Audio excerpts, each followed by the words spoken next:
Don మీడియాకు స్వాగతం. అవినీతి అధికారుల బదిలీ షురూ.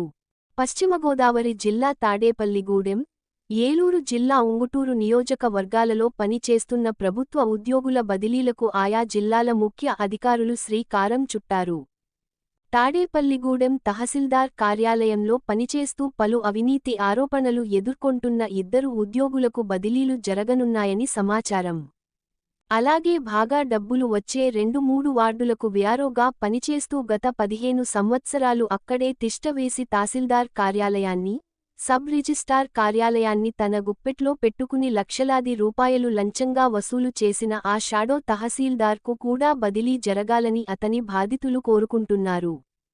ఉంగుటూరు మండలంలో చేపల చెరువులు తవ్వకాలు విషయంలోనూ, మట్టి మాఫియాతో చేతులు కలపడంతో పాటు నిడమర్రులో రికార్డులను తారుమారు చేసి బాగా సంపాదించిన ఒక రెవెన్యూ అధికారి, అలాగే గతంలో తాడేపల్లిగూడెంలో అవినీతి వ్యవహారాలతో చక్రం తిప్పి ప్రస్తుతం తణుకులో విధులు నిర్వహిస్తున్న మరో అధికారి కన్ను పడి ఇప్పుడు మరలా తాడేపల్లిగూడెంలో పాగా వేయడానికి పెద్ద స్థాయిలో రాజకీయ లాబీ నడుపుతున్నారని తెలిసింది.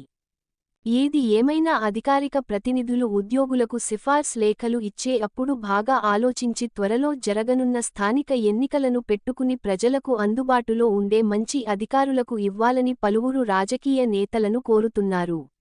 విశ్వసనీయ వార్తల సమాహారమే మన డాన్ మీడియా. మరిన్ని వార్తల కోసం మన డాన్ మీడియా ఛానల్ను లైక్ చేయండి, సబ్స్క్రైబ్ చేయండి, మరికొందరితో చేయించండి. ధన్యవాదములు.